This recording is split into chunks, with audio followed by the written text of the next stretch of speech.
ನಮಸ್ಕಾರ ಸ್ನೇಹಿತರೆ, ನಿಮ್ಮೆಲ್ಲರಿಗೂ ನಿಮ್ಮ ರಘುರಾಮ್ ಮಾಡುವ ನಮಸ್ಕಾರಗಳು. ದೇವರು ದೀಪ ಹಚ್ಚಿದೆ, ಹೊಸ ಹೆಜ್ಜೆನ ಇಡ್ತಾ ಇದ್ದೀನಿ. ಈ ಕಾರ್ಯಕ್ರಮ ಮಾಡಬೇಕಾದ್ರೆ ನಿಮ್ಮ ರಘುರಾಮ್ ಸತ್ಯ ಮಾತ್ರ ಹೇಳ್ತಾನೆ. ಅಫ್ಕೋರ್ಸ್ ನಾನು ಯಾವಾಗಲೂ ಸತ್ಯನೇ ಹೇಳೋದು, ಬಟ್ ಆದರೆ ಈ ಕಾರ್ಯಕ್ರಮದಲ್ಲಿ ಸತ್ಯ ಬಿಟ್ಟು ನಾನು ಭ್ರಮಿಸ್ಕೊಂಡು ಅಥವಾ ವ್ಯೂಸ್ಗಳಿಗೋಸ್ಕರ ಸುಳ್ಳು ಒಬ್ಬರ ಮೇಲೆ ಆಪಾದನೆ ಮಾಡೋದು ಇದನ್ನೆಲ್ಲ ಮಾಡಲ್ಲ. ಹೊಸ ಹೆಜ್ಜೆ. ಚೆಲುವೆಯೇ ನಿನ್ನ ನೋಡಲು ಸಿನಿಮಾ ಚಿತ್ರದ ನಿರ್ದೇಶಕ ನಾನು, ನಿರ್ದೋಷಕ.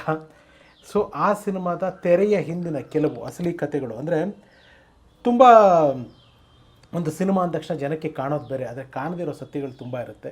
ಆ ಎಲ್ಲ ಸತ್ಯಗಳನ್ನು ದಾಖಲೆಗಳ ಸಮೇತ ಸುಮ್ಮನೆ ಬಾಯಿ ಮಾತಲ್ಲಿ ಹೇಳಿದೆ ಏನೇನಾಯಿತು ಹೆಂಗಾಯಿತು ಅದಕ್ಕೆ ಪೂರ್ವವಾಗಿ ದಾಖಲೆಗಳ ಜೊತೆಗೆ ನಿಮ್ಮ ಮುಂದೆ ಇಡೋ ಪ್ರಯತ್ನನೇ ಈ ಒಂದು ಹೊಸ ಕಾರ್ಯಕ್ರಮ. ನಿರ್ದೋಷಕ. ಇಲ್ಲಿ ನಮ್ಮ ಮನೆಯಲ್ಲಿ ಪೂಜೆ ಮಾಡೋ ದೇವ್ರ ಮನೆ ಇದು. ನಾವು ಪ್ರತಿನಿತ್ಯ ಇಲ್ಲಿ ಪ್ರಾರ್ಥನೆ ಮಾಡೋದು ಎಲ್ಲ ನಡೆಯೋದು. ನಾವು ನಮ್ಮ ಎಲ್ಲ ಕಷ್ಟಗಳು, ನೋವುಗಳು, ಸುಖ ಎಲ್ಲ ಗೊತ್ತಿರೋ ದೇವರಿದು. ಇದು ಭಗವದ್ಗೀತೆ. ನಾವು ಹಿಂದೂಗಳು ಪೂಜೆ ಮಾಡುವಂಥ ಪವಿತ್ರವಾದ ಒಂದು ಪುಸ್ತಕ. ಸ್ನೇಹಿತರೆ, ಇದರ ಮೇಲೆ ಪ್ರಮಾಣ ಮಾಡಿ ಹೇಳ್ತಾ ಇದ್ದೀನಿ, ಖಂಡಿತ ಇದ್ರ ಮೇಲೆ ನಾನು ಪೂಜೆ ಮಾಡೋ ನನ್ನ ಮನೆ ದೇವ್ರ ಮನೆಯಲ್ಲಿ ದೇವರುಗಳ ಮೇಲೆ ಆಣೆ ಮಾಡಿ ಹೇಳ್ತಾಯಿದ್ದೀನಿ, ಈ ಕಾರ್ಯಕ್ರಮದಲ್ಲಿ ನಾನು ಹೇಳೋ ಒಂದೊಂದು ಮಾತನ್ನು ಸತ್ಯ. ಯಾವುದು ಕಲ್ಪಿಸ್ಕೊಂಡು ಅಥವಾ ಇನ್ನೊಬ್ಬರು ಯಾರನ್ನೋ ಟಾರ್ಗೆಟ್ ಮಾಡಿಕೊಂಡು ಹೇಳಬೇಕು ಅನ್ನೋ ಉದ್ದೇಶ ಅಲ್ಲ. ನಾನು ಹೇಳೋದೆಲ್ಲ ಸತ್ಯ,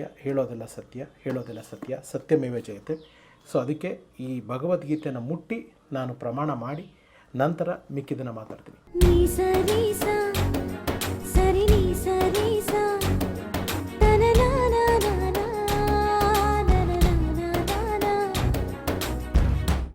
ಚೆಲುವೆಯೇ ನಿನ್ನ ನೋಡಲು ನನ್ನ ಮೊದಲ ಕನಸಿನ ಕೂಸು. ನಾನು ನಿರ್ದೇಶನ ಮಾಡಿದ ಮೊದಲನೇ ಚಿತ್ರ. ಸಾಕಷ್ಟು ಜನ ಅನ್ಕೋಬೋದು ಅದೇ ಸೂಪರ್ ಹಿಟ್ ಸಿನಿಮಾನ, ಅದ್ರ ಬಗ್ಗೆ ಯಾಕೆ ಮಾತಾಡ್ತಿದ್ದೀರಾ ಅಂತ. ಅದು ಸೂಪರ್ ಹಿಟ್ ಸಿನಿಮಾ ಖಂಡಿತ ಅಲ್ಲ, ಆದರೆ one of the height cinema. ಆ ಚಿತ್ರದ ಕೆಲವು ವಿಚಾರಗಳನ್ನ, ಅಂದರೆ ಗೊತ್ತಿಲ್ಲದಿರೋ ವಿಚಾರಗಳನ್ನ ನಿಮಗೆ ತಿಳಿಸುವಂಥ ಒಂದು ಈ ಪ್ರಯತ್ನ. ಮೊದಲನೇದಾಗಿ ನಾನು ಏನು ಹೇಳೋದಕ್ಕೆ ಇಷ್ಟಪಡ್ತೀನಿ ಅಂದರೆ, ಚೆಲುವೆಯೇ ನಿನ್ನ ನೋಡಲು ಸಿನಿಮಾ ಇವತ್ತು doctor Shivaraj Kumar sir act ಮಾಡಿದ್ದಾರೆ. ಅವರ ಅಭಿನಯನ ನೀವು ಇಷ್ಟಪಟ್ಟಿದ್ದೀರಾ, ಚಿತ್ರದ ಹಾಡುಗಳನ್ನ ಇಷ್ಟಪಟ್ಟಿದ್ದೀರಾ. ಆದರೆ ಮೊದಲನೇ ಸತ್ಯ, ಈ ಸಿನಿಮಾಗೆ ನಮ್ಮ ಶಿವಣ್ಣ ಅವರು ಮೊದಲು ನಾಯಕ ನಟರಾಗಿರಲಿಲ್ಲ.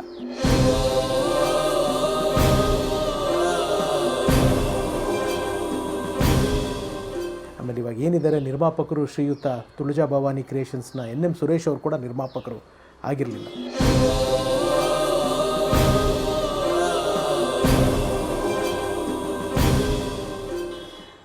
ನಾನು ನಮ್ಮ ಗೋಲ್ಡನ್ ಸ್ಟಾರ್ ಗಣೇಶ್ ಯಾವ ಮಟ್ಟದಲ್ಲಿ ಸ್ನೇಹಿತರು ಅನ್ನೋದು ನಮ್ಮಿಬ್ಬರು ಗೊತ್ತಿದೆ, ಅಥವಾ ನಮ್ಮನ್ನು ಕೆಲವರು ಹತ್ತಿರದಿಂದ ನೋಡಿದ ನಮ್ಮ ಸ್ನೇಹಿತರಿಗೂ ಗೊತ್ತಿದೆ. ಗಣೇಶ್ ಅವರು ಗೋಲ್ಡನ್ ಸ್ಟಾರ್ ಆಗೋಕ್ಕೆ ಮುಂಚೆ ಚಾನಲ್ಗಳಲ್ಲಿ ಅವಕಾಶಕ್ಕಾಗಿ ಓಡಾಡ್ತಿರ್ಬೇಕಾದ್ರೆ ನಾನು ಎಲ್ಲ ಸಾಕಷ್ಟು ಕಡೆ ಒಟ್ಟಿಗೆ ಓಡಾಡ್ತಾ ಇದ್ವಿ. ಅವರು ಉದಯ ಟಿ ವಿಗೆ ಹೋದರು, ನಾನು ಈ ಟಿ ವಿಗೆ ಬಂದೆ. ಅವಾಗಿಂದ ನಮ್ಮಿಬ್ಬರು ಸ್ನೇಹ. ಆಮೇಲೆ ನಿಮ್ಮೆಲ್ರಿಗೂ ಗೊತ್ತು, ಗಣೇಶ್ ಸರು ದೊಡ್ಡ ಸ್ಟಾರ್ ಆದರು. ಮುಂಗಾರು ಮಳೆ ಅನ್ನೋ ಸಿನಿಮಾ ಬಂತು, ಚಲ್ಲಾಟ ಬಂತು, ದೊಡ್ಡ ದಾಖಲೆಗಳೇ ನಡೀತು. ಆ ಸಂದರ್ಭದಲ್ಲಿ ಗಣೇಶ್ ಸರ್ ಅವರ ಸರ್ಕಲ್ನಿರೋ ಸಾಕಷ್ಟು ಜನಕ್ಕೆ ಅವರು ಸಹಾಯ ಮಾಡಿದ್ರು. ಅಂದರೆ ನಾಗಶೇಖರ್ ಅವ್ರನ್ನ ಡೈರೆಕ್ಟ್ರ್ ಮಾಡಿದ್ರು ಅರಮನೆ ಸಿನಿಮಾ ಮೂಲಕ, ಆ್ಯಂಡ್ ಪ್ರೀತಮ್ ಗುಬ್ಬಿ ಅವ್ರನ್ನ ರೈಟ್ರ್ ಮಾಡಿದ್ರು. ಯೋಗರಾಜ್ ಭಟ್ ಅವರು ಸಹ ಅದೇ ಗ್ಯಾಂಗಲ್ಲಿ ಇದ್ದಿದ್ದರಿಂದ ಯೋಗರಾಜ್ ಭಟ್ ಅವ್ರನ್ನೂ ಕೂಡ ಅವರು ನಿರ್ದೇಶಕರನ್ನಾಗಿ ಮಾಡಿದ್ರು. ಆಮೇಲೆ ಕ್ಯಾಮ್ರಾಮನ್ ಚಂದ್ರು ಇವತ್ತೇನು ಕೋಟಿಗೊಬ್ಬಾಗೆಲ್ಲ ಕ್ಯಾಮ್ರಾ ವರ್ಕ್ ಮಾಡಿದ್ದಾರೆ, ಅವ್ರನ್ನೂ ಕೂಡ ಗಣೇಶ್ ಸರ್ ತುಂಬ ಪ್ರಮೋಟ್ ಮಾಡ್ಕೊಂಡು ಬಂದರು. ಈ ನಿಟ್ಟಿನಲ್ಲಿ ನಂಗೆ ರಗ ಅಂತಲೇ ಕರೆಯೋದು ಅವರು. ರಗ ನಿನಗೇನು ಮಾಡಿಲ್ಲ. ನಾನು ಚಾನಲ್ ಕೆಲಸಗಳಲ್ಲಿ ಬ್ಯುಸಿಯಾಗಿದ್ದೆ, ಸಣ್ಣ ಪುಟ್ಟ ಪಾತ್ರಗಳಲ್ಲಿ ಆ್ಯಕ್ಟ್ ಮಾಡ್ತಿದ್ದೆ. ಜೋಗಿನಲ್ಲಿ ಆ್ಯಕ್ಟ್ ಮಾಡಿದ್ದೆ, ಒಂದು ಸಣ್ಣ ಹೆಸರಿತ್ತು. ಜೋಗಿನಲ್ಲಿ ಆ್ಯಕ್ಟ್ ಮಾಡಿದ್ಮೇಲಿಂದ ನನಗೆ ಅಶ್ವಿನಿ ಪ್ರೊಡಕ್ಷನ್ಸ್ನ ರಾಮ್ ಪ್ರಸಾದ್ ಅವರಿಗೆ ಒಂದು ಒಳ್ಳೆ ಸ್ನೇಹ ಆಯಿತು, ಒಂದು ಪ್ರೀತಿ ವಿಶ್ವಾಸ ಆಯಿತು. ಯಾಕೆಂದರೆ ಆ ಸಿನಿಮಾದ ಟಿ ವಿ ರೈಟ್ಸ್ನ ಕೂಡ ನಾನೇ ಮಾಡಿಸ್ಕೊಟ್ಟಿದ್ದೆ. ಪ್ರೇಮ್ ಅವ್ರಿಗೆ ನಾವೆಲ್ಲ ಒಂದು ಒಡನಾಡಿಗಳಾಗಿದ್ವಿ. ರಾಮ್ ಪ್ರಸಾದ್ ಅವ್ರಿಗೆ ನಾನೊಂದು ಲೈನ್ ಹೇಳಿದ್ದೆ, ಅದು ಡಬಲ್ ಹೀರೋ ಕತೆ. ಅದರ ಹೆಸರೇ ಜೊತೆಗಾರ. ಏನು ಜೊತೆಗಾರ ಅಂತ ನೆನಪಿರಲಿ, ಪ್ರೇಮ್ ಅವರು ರಮ್ಯಾ ಮೇಡಮ್ ಅವ್ರದ್ದು ಬಂತು, ಆ ಟೈಟ್ಲು ನಂದು. ಅಶ್ವಿನಿ ಬ್ಯಾನರ್ನಲ್ಲಿ ಆ ಟೈಟ್ಲನ್ನ ರಿಜಿಸ್ಟರ್ ಮಾಡಿದೆ, ಈ ಕತೆಗಲ್ಲ. ಆ ಕತೆ ಗೋಲ್ಡನ್ ಸ್ಟಾರ್ ಗಣೇಶ್ ಹಾಗೂ ಲವ್ಲಿ ಸ್ಟಾರ್ ಪ್ರೇಮ್ ಅವರ ಕಾಂಬಿನೇಷನಲ್ಲಿ ನಾನು ಚಿತ್ರ ಮಾಡಬೇಕು ಅಂತಿದ್ದೆ, ನನ್ನ ಮೊದಲನೇ ಚಿತ್ರ. ಆ ಸಿನಿಮಾದ ಹೆಸರು ಜೊತೆಗಾರ. ಮುಂಗಾರು ಮಳೆ ರಿಲೀಸ್ ಆಗಿದೆ. ಮುಂಗಾರು ಮಳೆ ರಿಲೀಸ್ ಆಗಿ ಸೂಪರ್ ಡೂಪರ್ ಹಿಟ್ 6ನೇ ವಾರ 7ನೇ ವಾರದಲ್ಲಿದ್ದೀವಿ. ಆ ಸಂದರ್ಭದಲ್ಲಿ ನಮ್ಮ ರಾಜಾಜಿನಗರ, ನಮ್ಮ ರವಿ ಸರ್ ಮನೆ ರೋಡ್ನಲ್ಲಿ ರಾಯರ ಮಠ ಇದೆ. ಆ ರಾಯರ ಮಠದ ಎದುರುಗಡೆ ಒಂದು ಕಾಫಿ ಡೇ ಇದೆ, ಇವತ್ತಿಗೂ ಆ ಕಾಫಿ ಡೇ ಇದೆ. ಆ ಕಾಫಿ ಡೇನಲ್ಲಿ ನಾನು, ಅಶ್ವಿನಿ, ರಾಮ್ ಪ್ರಸಾದ್ ಅವರು, golden star Ganesh meeting. Ganesh ಅಲ್ಲಿಗೆ ಬಂದಿದ್ದಾರೆ ಅಂದ ತಕ್ಷಣ ಅವಾಗ ಆಲ್ಮೋಸ್ಟ್ KLE ಸ್ಟೂಡೆಂಟ್ಸ್ ಎಲ್ಲ ಬಂದುಬಿಟ್ಟಿದ್ರು, ಯಾಕೆಂದರೆ ಅಷ್ಟು ಕ್ರೇಜ್ ಇತ್ತು ಮುಂಗಾರು ಮಳೆದು. ಬಟ್ ಆ ನಿಟ್ಟಿನಲ್ಲಿ ಅಲ್ಲಿಂದ ಹಾಗೆ ಮಾತಾಡಿಕೊಂಡು ದೇವಸ್ಥಾನದಲ್ಲಿ ಒಂದು ಮುಗಿದ್ಬಿಟ್ಟು ನಾನು ಏನು ಅಂದ್ಕೊಂಡಿದ್ದೀನಿ ಈ ಜೊತೆಗಾರ ಅದು ಕಥೆಯದೇ ಹೇಳಿದೆ. ಒಂದು ಮಾತು ಕೂಡ ಗಣೇಶ್ ಸರು ಹಿಂದೆ ಮುಂದೆ ಯೋಚನೆ ಮಾಡಲಿಲ್ಲ. ನೀನು ಒಳ್ಳೇದಾಗತ್ತಲ್ವಾ, ಕತೆ ಚೆನ್ನಾಗಿದೆ, ನನ್ನ ಕ್ಯಾರೆಕ್ಟರೈಸೇಷನ್ ಬೇರೆ ಇದೆ, ಸಿನಿಮಾ ನಾನು ಮಾಡ್ತೀನಿ, ನಾನು ಓಕೆ ಡನ್, ಆ ಪ್ರೇಮ್ ಹತ್ರ ನೀವು ಮಾತಾಡ್ಬಿಡಿ ಅಂತ ಹೇಳಿದ್ರು. ನಮಗೆ ಖುಷಿಯಾಗೋಯ್ತು, ಯಾಕೆಂದರೆ ಮುಂಗಾರು ಮಳೆ ಸೂಪರ್ ಡೂಪರ್ ಹಿಟ್ ಆದಮೇಲೆ ಆ ಹೀರೋ ಡೇಟ್ ಸಿಗ್ತಾಯಿದೆ. ನಾನು ಅವಾಗ ಇನ್ಫ್ಯಾಕ್ಟ್ ಅಫ್ಕೋರ್ಸ್ ಚಾನಲಲ್ಲೇ ಕೆಲಸ ಮಾಡ್ತಾಯಿದ್ದೆ, ಜಿ ಕನ್ನಡನಲ್ಲೇ ಕೆಲಸ ಮಾಡ್ತಾಯಿದ್ದೆ. ಸರಿ ಡನ್ ಆಯಿತು, ಖುಷಿ ಆಯಿತು. ಅಲ್ಲಿಂದ ರಾಮ್ ಪ್ರಸಾದ್ ನಮಗೆ ಸ್ವೀಟ್ ಗೀಟೆಲ್ಲ ತೆಕ್ಕೊಟ್ರು. ತುಂಬ ಪ್ಯಾಷನೇಟ್ ಪ್ರೊಡ್ಯೂಸರ್ ಅವರು. ಒಂದು ಸಿನಿಮಾನ ಹೇಗೆ ಪ್ರಚಾರ ಮಾಡಬೇಕು, ಹೇಗೆ ಪ್ಯಾಷನೇಟಾಗಿ ಪ್ರೀತಿಸಬೇಕು ಅನ್ನೋದಕ್ಕೆ ಅಶ್ವಿನಿ ರಾಮ್ ಪ್ರಸಾದ್ ಅವರು ನಿಜವಾದ ಉದಾಹರಣೆ. ಅದಾದಮೇಲೆ ಪ್ರೇಮಿಗೆ ಮಾತಾಡಿದ್ವಿ. ಪ್ರೇಮಿಗೆ ಕತೆ ಕೇಳೋಕ್ಕೆ ಬರ್ತೀನಿ ಅಂದ ತಕ್ಷಣ ಅಣ್ಣ ಅಲ್ಲಿ ಇಲ್ಲಿ ಕತೆ ಕೇಳೋದು ಬೇಡ, ಸೃಷ್ಟಿ ಹೋಟ್ಲ್ ಅಂತ ವಿಜಯನಗರಲ್ಲಿ ನಮ್ಮ ವೀರೇಶ್ ಥಿಯೇಟ್ರಿಂದ ಮುಂದೆ ಲೆಫ್ಟ್ ಸೈಡಲ್ಲಿದೆ, ಅಲ್ಲಿ ರೂಮ್ ಹಾಕಿದ್ರು. ಅಲ್ಲಿ ರೂಮ್ ಹಾಕಿ ಬೆಳಗ್ಗೆನೇ ಪ್ರೇಮ್ ಅವರು ಕೂಡ ಬೆಳಗ್ಗೆ ಬಂದು ಕತೆ ಕೇಳ್ತೀನಿ ಅಂತಂದರು. ಇನ್ನೂ ನಂದು ಫುಲ್ ಸ್ಕ್ರಿಪ್ಟ್ ರೆಡಿಯಾಗಿರಲ್ಲ, ಲೈನ್ ಮಾತ್ರ ರೆಡಿಯಾಗಿತ್ತು. ಗಣೇಶ್ ಸರ್ಗೆ ಏನು ಹೇಳಿದೆ ಅದನ್ನೇ ನಮ್ಮ ಲವ್ಲಿ ಸ್ಟಾರ್ ಪ್ರೇಮ್ ಸರ್ಗೂ ಕೂಡ ಕಥೆನ ಹೇಳಿದೆ. ನನಗೊಂಚೂರು ಟೈಮ್ ಕೊಡಿ, ನಾನು ಯೋಚನೆ ಮಾಡಿ ಹೇಳ್ತೀನಿ ಅಂತ ಹೊರಟು. ಹೋಗಿ 1 ದಿವಸನೋ 2 ದಿವಸನೋ ಆದಮೇಲೆ ರಾಮ್ ಪ್ರಸಾದ್ ಅವ್ರಿಗೆ ಫೋನ್ ಮಾಡಿ ನಾನು ಆ ಕತೆ ಮಾಡೋದಿಲ್ಲ. ಏನಕ್ಕೆ? ಇಲ್ಲ ಗೊತ್ತಿಲ್ಲ, ಅದು ನನಗೇನಂತಂದರೆ ನಮ್ಮ ಗುರುಗಳು ಹೇಳಿದ್ದಾರೆ ಈಗಲೇ ಕಾಂಬಿನೇಷನ್ ಮಾಡಬೇಡ. ಅಂದರೆ ಆವಾಗ ಪ್ರೇಮ್ ಅವರು ಕೂಡ ತುಂಬ ದೊಡ್ಡ ದೊಡ್ಡ ಹಿಟ್ಗಳು ಕೊಟ್ಟಿದ್ರು, ಪಲ್ಲಕ್ಕಿ, ನೆನಪಿರಲಿ, ಜೊತೆಯಲ್ಲಿ.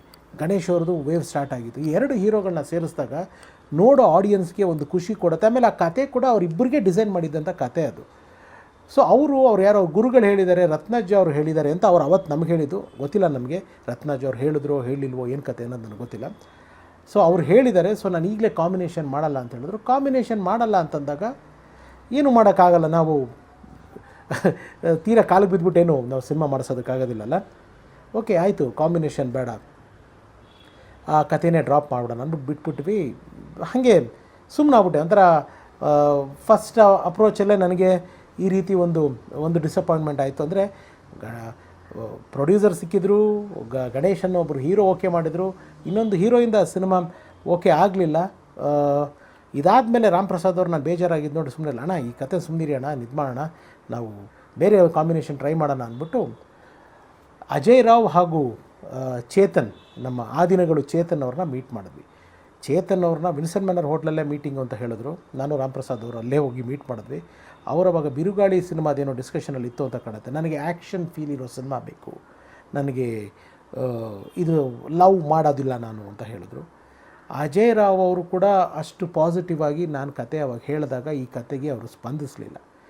ಸರಿ, ನಾನು ರಾಮ್ ಪ್ರಸಾದ್ ಸಹ ಹೇಳಿದೆ, ಅಣ್ಣ ಬಿಟ್ಬಿಡೋಣ, ಯಾಕೋ ನಾನು ಮಾಡಿರೋ ಕತೆನೇ ಸರಿಗಿಲ್ವೇನೋ, ಯಾಕೆಂದರೆ ಈ ರೀತಿ ಹಿಂಗೆ ಆಗ್ತಾಯಿದೆ, ಸೊ ಬೇಡ ಅಣ್ಣ ಬಿಟ್ಬಿಡೋಣ ಅಂತಂದ್ಬಿಟ್ಟು ಆ ಜೊತೆಗಾರ ಟೈಟ್ಲನ್ನ ರಾಮ್ ಪ್ರಸಾದ್ ಅವರು ಅಶ್ವಿನಿ ಪ್ರೊಡಕ್ಷನ್ಸಲ್ಲಿ ರಿಜಿಸ್ಟ್ರ್ ಮಾಡಿದ್ವಿ. ರಿಜಿಸ್ಟ್ರ್ ಮಾಡಾದಮೇಲೆ ಮುಂದಕ್ಕೆ ಹೋಗಲಿಲ್ಲ. ಆ ಒಂದು ಕತೆನ, ಆ ಒಂದು ಪ್ರಾಜೆಕ್ಟ್ನ ಯಾವಾಗ ಇಬ್ಬರು ಹೀರೋ ಕಾಂಬಿನೇಷನ್ಗಳು ಹಿಂಗೆ ಅನ್ನಿಸ್ತೋ, ಎಲ್ಲ ನಂದೇ ತಪ್ಪಿರ್ಬೋದು ಅಥವಾ ನಾನೇ ಅವ್ರಿಗೆ ಸ್ಯಾಟಿಸ್ಫೈ ಆಗೋಂಗೆ ಹೇಳಿಲ್ಲದೆ ಇರ್ಬೋದು ಅಂತ ನಾ ಪ್ರಾಜೆಕ್ಟ್ನ ಡ್ರಾಪ್ ಮಾಡಿಬಿಟ್ವಿ. ಡ್ರಾಪ್ ಆಗೋಯ್ತು. ಮತ್ತು ರಾಮ್ ಪ್ರಸಾದ್ ಮುಂಗಾರು ಮಳೆ ಎಷ್ಟು ದೊಡ್ಡ ಹಿಟ್ಟಾಯಿತು, ಡೇ ಬೈ ಡೇ ಆಗ್ತಾ ಇರೋಂಗೆ ಅವ್ರಿಗಿರೋ ಒಂದು ಗ್ಯಾದ್ರಿಂಗು, ಆ ಫ್ಯಾನ್ಸು ಗಣೇಶ್ ಸರ್ಗೆ ತುಂಬ ದೊಡ್ಡದಾಗಾಯಿತು. ಸುಮಾರಾದಾಗ ಒಂದು 6 ತಿಂಗಳು 1 ವರ್ಷ ಆದಮೇಲೆ ಅಂತ ಕಾಣುತ್ತೆ, ರಾಮ್ ಪ್ರಸಾದ್ ಅವರು ಅಣ್ಣ ಗಣೇಶ್ ಸರ್ಗೆ ಯಾವ್ದಾರು ಒಂದು ಸೋಲೋ ಪಿಕ್ಚರ್ ಮಾಡಿಬಿಡೋಣವಾ ಅಣ್ಣ, ಮಾಡೋಣ, ನನ್ನ ಗೆಳೆಯ ಅಣ್ಣ, ನನ್ನ ಆಸೆ ನಾನು ಗಣಪನಿಗೆ ಸಿನಿಮಾ ಮಾಡಬೇಕು ಅನ್ನೋದು. ಇವತ್ತಿನ ಈ ನಿಟ್ಟಿನಲ್ಲೂ ನಾನು ನೆಕ್ಸ್ಟ್ ಸಿನಿಮಾ ಮಾಡಿದ್ರೆ ಗಣೇಶ್ ಅವ್ರಿಗೆ ಮಾಡಬೇಕು ಅಂತ ನಂಗೆ ತುಂಬ ಆಸೆ ಇದೆ. ಕೆಲವು ಪ್ರಯತ್ನಗಳು ನಡೀತಾ ಇದೆ, ಅದು ಪಾಸಿಟಿವ್ ಆಗಿ ಆಗಬೇಕಷ್ಟೇ. Anyway that is different matter, ಅದನ್ನು ಲೆಟ್ ಇಸ್ ನಾಟ್ ಡೈವರ್ಟ್. ನನ್ನ ಗೆಳೆಯ ಅಣ್ಣ ಮಾಡಬೇಕು. ಒಂದು ಕತೆ ಇದೆ, ಗಣೇಶನಿಗೆ ತುಂಬ ಆ್ಯಪ್ಟ್ ಆಗಿರುತ್ತೆ ಕತೆ, ನೀವು ಒಂದು ಸತಿ ಕೇಳಿ. ಯಾವ ಕತೆ ಅಣ್ಣ? ಜಗತ್ತಿನ 7 ಅದ್ಭುತಗಳ ಸುತ್ತ ನಡೆಯುವಂಥ ಒಂದು ಲವ್ ಸ್ಟೋರಿ. ಗಣೇಶ್ ಅವ್ರ ಹೀರೋ. ಒಂದು ಸತಿ ನೀವು ಆ ಕತೆ ಕೇಳಿ ಅಣ್ಣ, ಬಂದುಬಿಡಿ ಅಶ್ವಿನಿಗೆ ಅಂದರು. ಅಶ್ವಿನಿ ಸ್ಟುಡಿಯೋಗೆ ಹೋದೆ, ರಾಮ್ ಪ್ರಸಾದ್ ಅವ್ರ ಕತೆ ಹೇಳಿದೆ. ರಾಮ್ ಪ್ರಸಾದ್ ಥ್ರಿಲ್ ಆಗ್ಬಿಟ್ರು ಕತೆ ಕೇಳಿ. ಅಣ್ಣ ಅದ್ಭುತವಾಗಿದೆ, ಗಣಪ ಏನಾರು ಮಾಡಿಬಿಟ್ರೆ ಇವಾಗ ಅವ್ರಿಗಿರೋ ಮಾರ್ಕೆಟಲ್ಲಿ ಈ ಸಿನಿಮಾ ಶ್ಯೂರ್ ಶಾಟ್ ಅಣ್ಣ, ಗಣಪನ ಹತ್ರ ಮಾತಾಡ್ಬಿಡೋಣ. ಸೊ ಗಣೇಶ್ ಅವ್ರಿಗೆ ಫೋನ್ ಮಾಡಿದೆ. ಅವರು ಅವಾಗ ಚಿತ್ರೀಕರಣದಲ್ಲಿದ್ದರು, ರಾಕ್ಲೈನ್ ಸ್ಟುಡಿಯೋದಲ್ಲಿ ಅರಮನೆ ಸಿನಿಮಾ ಶೂಟಿಂಗ್ನಲ್ಲಿದ್ದರು. ನಾನು ಅವ್ರಿಗೆ ಮಾತಾಡೋ ರೀತಿ, ಮಗ ಹೇಳು ಚಿನ್ನ, ಮಾತಾಡಬೇಕು, ಏನು ವಿಷಯ, ಹೊಸ ಸ್ಕ್ರಿಪ್ಟು, ಕತೆ ಮಾಡಿದೆಯಾ? ಹ್ಞೂ ಮಗ, ರಾಕ್ಲೈನ್ ಸ್ಟುಡಿಯೋಲಿದ್ದೀನಿ, ಬಂದ್ಬಿಡು ಅಂದರು. ಸೊ ಅಶ್ವಿನಿ ರಾಮ್ ಪ್ರಸಾದ್ ನಾನು ಇಬ್ಬರೂ ಕೂಡ ಅವ್ರದ್ದೇ ಗಾಡಿನಲ್ಲಿ ರಾಕ್ಲೈನ್ ಸ್ಟುಡಿಯೋಗೆ ಹೋದ್ವಿ. ರಾಕ್ಲಿನ್ ಸ್ಟುಡಿಯೋ ಹೋದ್ಮೇಲೆ ಏನಾಯಿತು, ನಾನು ಅಲ್ಲಿ ಕತೆ ಹೇಳಿದ ಗಣೇಶ್ ಏನಂದರು, ಅಲ್ಲಿ ಬೇರೆ ಯಾರ್ಯಾರಿದ್ರು ಕತೆ ಹೇಳಬೇಕಾದ್ರೆ, ಈ ಎಲ್ಲವೂ ಮುಂದಿನ ಸಂಚಿಕೆಯಲ್ಲಿ ಹೇಳ್ತೀನಿ. ನಮಸ್ಕಾರ.